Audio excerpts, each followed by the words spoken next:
For Søren Kierkegaard, the central danger facing the modern individual is not ignorance, immorality, or weakness, it is self-deception. More precisely, it is the refusal to exist as the self one actually is.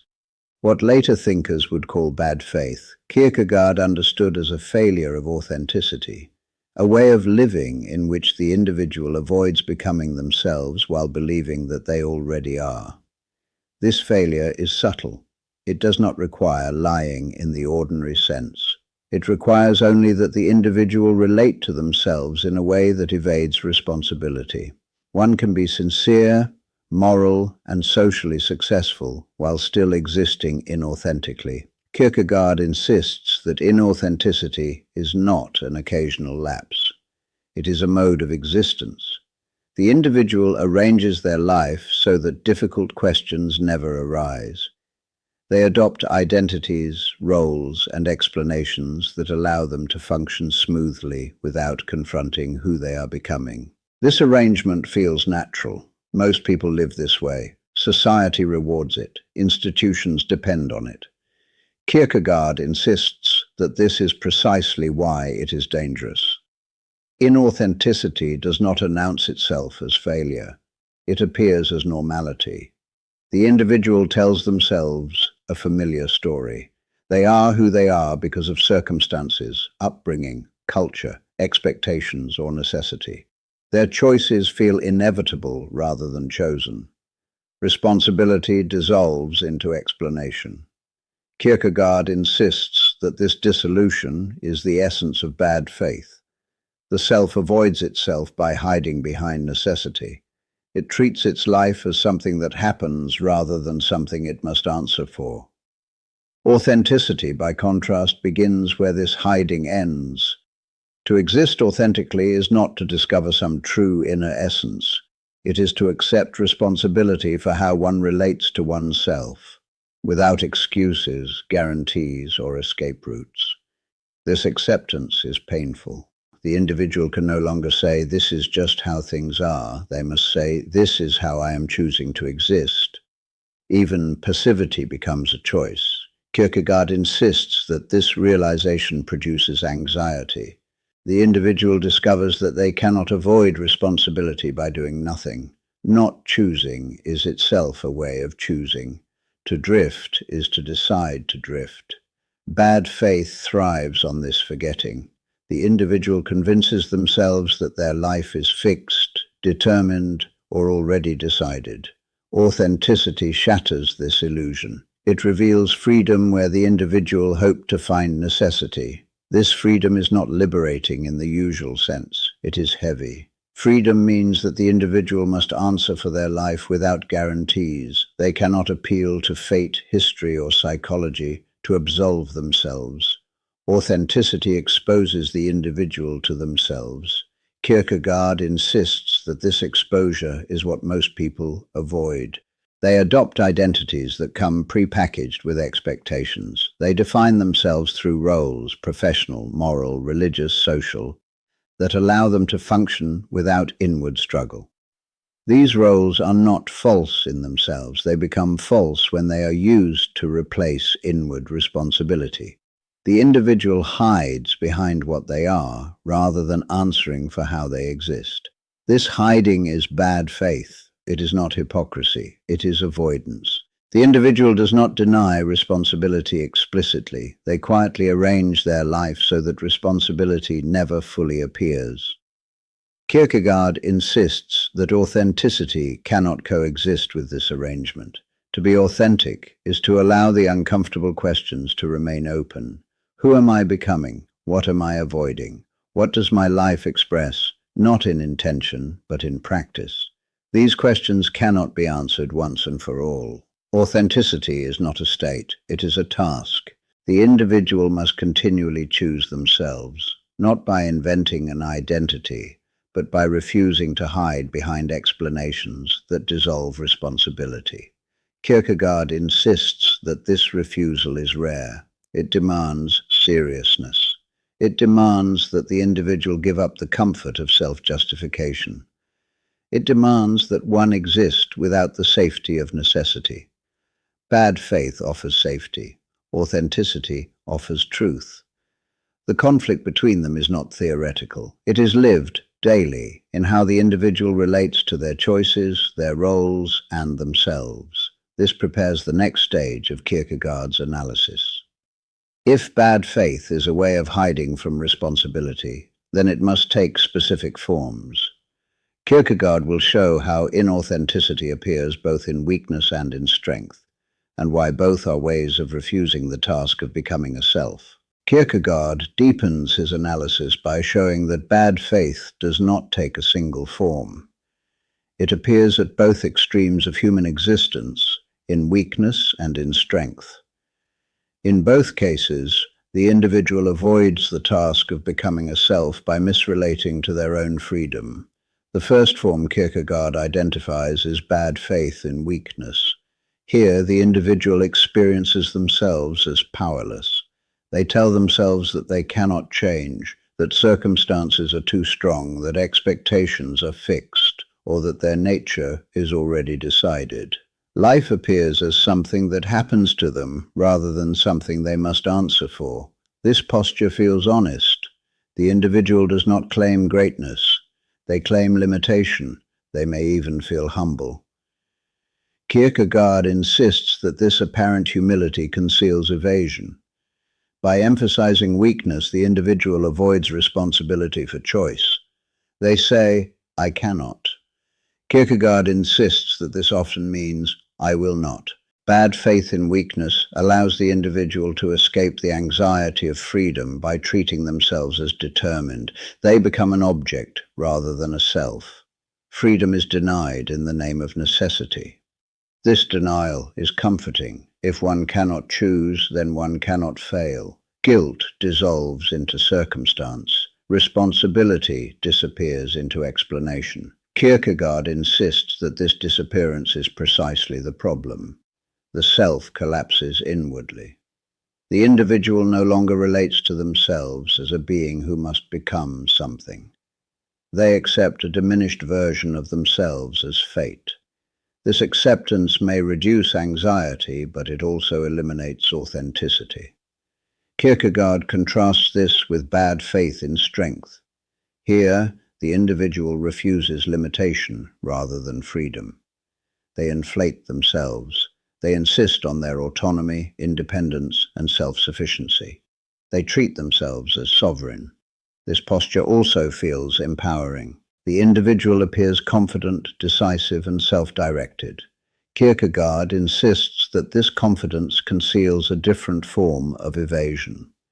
By denying dependence, the individual refuses to acknowledge the conditions that make selfhood possible. They say, "I am self-made." Kierkegaard insists that this is illusion. The self does not create itself from nothing. It exists within constraints, historical, relational, and existential. To deny these constraints is not authenticity, it is fantasy. Bad faith in strength avoids responsibility by denying limitation. The individual refuses to recognize that they are not the source of their own being. They collapse selfhood into will. Everything becomes a matter of choice, control, and assertion. This collapse is seductive. It promises mastery. But Kierkegaard insists that it destroys inwardness. The self becomes rigid. It can no longer confront its own vulnerability without cracking. In both forms of bad faith, the same structure appears. The individual avoids the tension between freedom and necessity. In weakness, necessity swallows freedom. In strength, freedom swallows necessity. Authenticity requires holding both together. Kierkegaard insists that this tension cannot be resolved. The self is both free and constrained. It must choose, yet it cannot choose everything. It is responsible, yet it is not sovereign.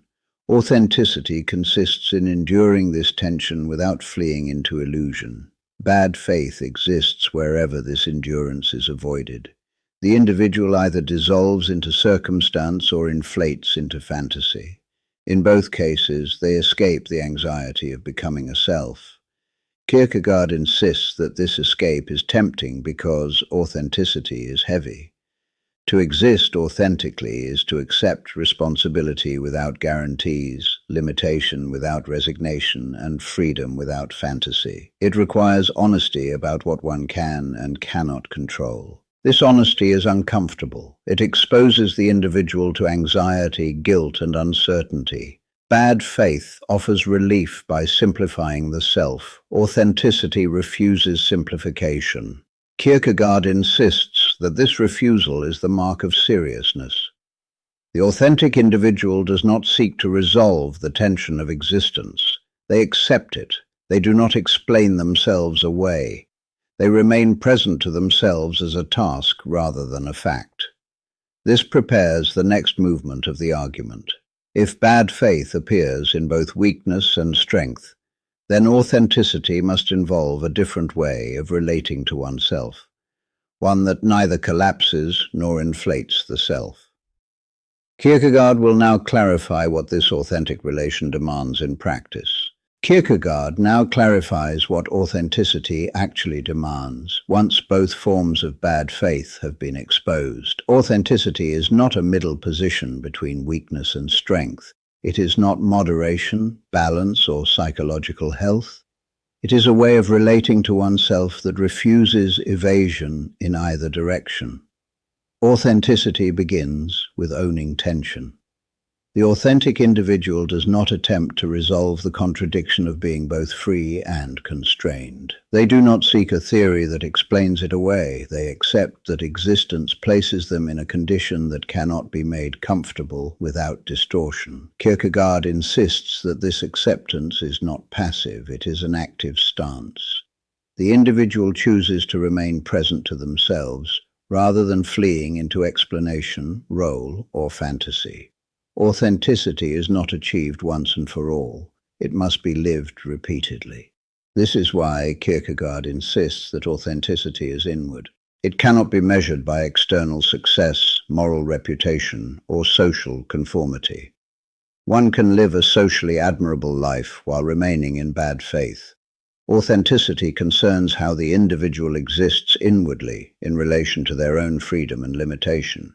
The authentic individual does not say, "This is who I am." They say, "This is how I am choosing to exist now." This distinction matters. Identity freezes the self. Authenticity keeps it open. The individual does not hide behind a fixed self-concept. They remain answerable for how they are becoming. Kierkegaard insists that this openness produces anxiety. The authentic individual cannot rely on settled explanations. They cannot rest in the belief that their life is already justified. They must continue to choose without knowing whether their choices will succeed, be recognized, or make sense in retrospect. This uncertainty is not a defect. It is the price of honesty. Bad faith promises relief by closing questions prematurely. Authenticity refuses this closure. It allows questions to remain alive, even when doing so is uncomfortable. Kierkegaard insists that authenticity therefore involves silence. The authentic individual often cannot fully explain themselves to others. Their choices may appear unnecessary, excessive, or strange. They cannot justify themselves without betraying the inward seriousness of their commitment. This lack of justification isolates. Authenticity does not guarantee recognition. It often produces misunderstanding. Kierkegaard insists that this isolation is not a sign of failure. It is a consequence of refusing to live by borrowed meanings. Bad faith thrives on borrowed meanings. The individual adopts explanations, narratives, and identities that allow them to feel at home in the world without having to confront themselves. Authenticity requires giving these up. This giving up feels like loss. The individual loses the comfort of certainty, the safety of explanation, and the reassurance of belonging. Kierkegaard insists that this loss is unavoidable if one is to exist honestly. Authenticity is therefore costly. It demands that the individual stand exposed, without excuses, without guarantees, and without the protection of necessity or fantasy. The self becomes a task rather than a possession. Kierkegaard insists that this task cannot be completed. One does not become authentic and remain so permanently. Bad faith is always a temptation. The pressure to explain oneself away, to hide behind roles, or to dissolve responsibility never disappears. Authenticity must be renewed. The individual must continually resist the temptation to turn their life into a story that absolves them of responsibility. They must remain attentive to how they are avoiding themselves. This attentiveness is demanding. It prevents complacency. It prevents self-satisfaction. It keeps the individual from settling into an identity that feels safe but false. Kierkegaard insists that this vigilance distinguishes authenticity from sincerity. One can be sincere while living in bad faith. Sincerity concerns intention. Authenticity concerns existence. The sincere individual may honestly believe their explanations. The authentic individual questions them. This questioning is uncomfortable. It undermines confidence. It destabilizes self-understanding. Kierkegaard insists that this destabilization is necessary. Without it, the self hardens. Authenticity keeps the self fluid, not in the sense of instability, but in the sense of responsiveness. The individual remains responsive to the demand of becoming themselves. This responsiveness prepares the final clarification. Authenticity for Kierkegaard is not a psychological state or moral achievement. It is an existential commitment, a willingness to live without self-deception, even when deception would be easier. The final part will show why this commitment cannot be secured by insight, willpower, or resolve, and why bad faith remains a constant possibility rather than a problem to be solved. Kierkegaard now addresses a final misunderstanding: the idea that authenticity can be achieved through insight, effort, or resolution. Many individuals, once they recognize the danger of bad faith, attempt to defeat it by becoming more self-aware, disciplined, or morally serious. Kierkegaard insists that this attempt often reproduces bad faith in a subtler form. The individual turns authenticity into an achievement. They begin to think of themselves as someone who has authenticity, as enlightened, awakened, or existentially mature. This self-image becomes another identity behind which the individual can hide. Bad faith returns under the guise of seriousness. Kierkegaard insists that authenticity cannot be secured through reflection alone. Insight does not guarantee honesty. One may understand bad faith perfectly and still live within it. In fact, understanding can make evasion more sophisticated. The self becomes clever. It learns how to explain its own avoidance convincingly. It adopts the language of authenticity while continuing to evade responsibility. Kierkegaard insists that this is one of the greatest dangers facing reflective individuals. Authenticity, he insists, is not self-possession. It is exposure. The authentic individual does not stand above themselves as an observer. They remain implicated in their own existence. They cannot take refuge in the belief that they know better. This is why Kierkegaard insists that authenticity involves humility. Not humility as self-denigration, but humility as awareness of one's own capacity for self-deception. The individual recognizes that bad faith is always possible, especially when one believes oneself to be immune to it. This recognition keeps the individual vigilant. Authenticity therefore requires a willingness to be questioned, not only by others, but by oneself. The individual must allow their explanations, motives, and identities to remain open to challenge. This openness is uncomfortable. It destabilizes confidence. It prevents the individual from settling into a secure self-concept. Kierkegaard insists that this insecurity is not a flaw. It is the price of honesty. Bad faith promises security. It offers fixed explanations, settled identities, and reassuring narratives. Authenticity refuses these comforts. It keeps the individual exposed to the difficulty of existing without guarantees. Kierkegaard insists that this exposure cannot be eliminated. One cannot permanently secure authenticity. One can only remain committed to resisting self-deception as it arises. This resistance is ongoing. It is exhausting. The individual must continually ask whether they are hiding behind necessity, role, or self-image. They must be willing to dismantle explanations that feel comforting but false. This dismantling hurts. It threatens stability. It disrupts coherence. Kierkegaard insists that this disruption is necessary if the self is not to harden into illusion. Authenticity therefore involves a paradox. The more seriously one takes the task of becoming oneself, the less certain one becomes that one has succeeded. Confidence gives way to attentiveness. Assurance gives way to vigilance. Kierkegaard insists that this is not failure, it is honesty. The authentic individual does not claim authenticity. They live under its demand. They do not measure themselves against an ideal image of selfhood. They remain responsive to how they are actually existing. This responsiveness is fragile. It can be lost easily. Fatigue, fear, ambition, and comfort all tempt the individual back into bad faith. Kierkegaard insists that this temptation never disappears. Authenticity is therefore not heroic. It is quiet, persistent, and often invisible. It does not announce itself. It does not demand recognition. It simply refuses to lie. This refusal prepares the final movement. If authenticity cannot be achieved or secured, then the question becomes, why pursue it at all? Kierkegaard's answer will show that authenticity is not valuable because it leads to happiness, success, or peace, but because it is the only way of existing that does not falsify the self. The final part will draw this conclusion explicitly. Kierkegaard's final claim is stark. Authenticity is not valuable because it produces happiness, stability, or success. It is valuable because it is the only way of existing that does not falsify the self. Bad faith, in all its forms, involves falsification.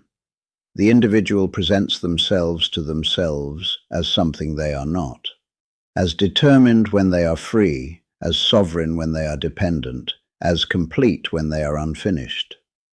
These falsifications may reduce anxiety, but they do so by distorting reality.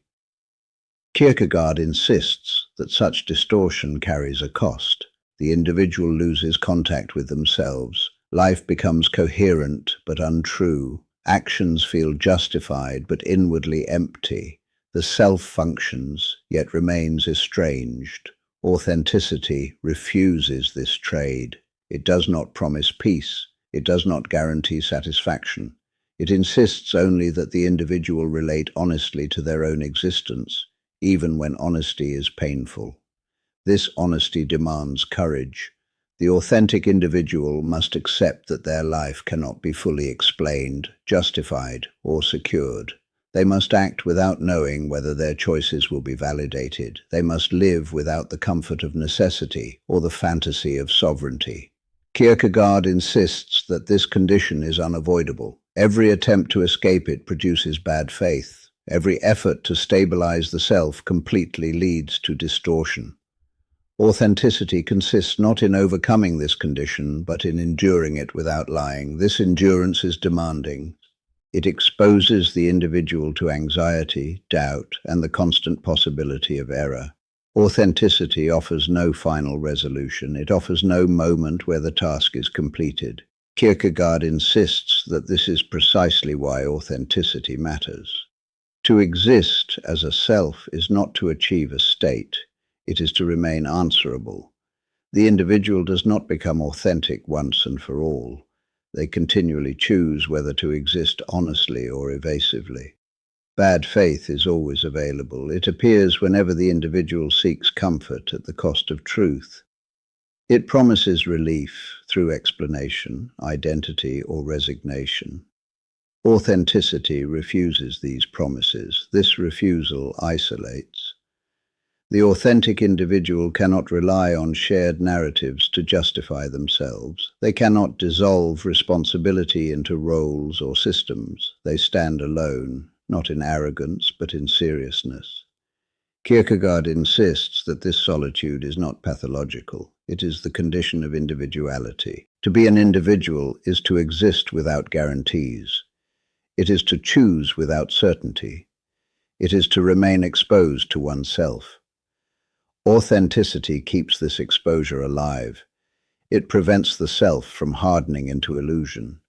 It resists the temptation to explain away responsibility. It insists that existence remains a task rather than a possession. Kierkegaard does not deny that this task is exhausting. It requires vigilance. It requires humility. It requires a willingness to be unsettled.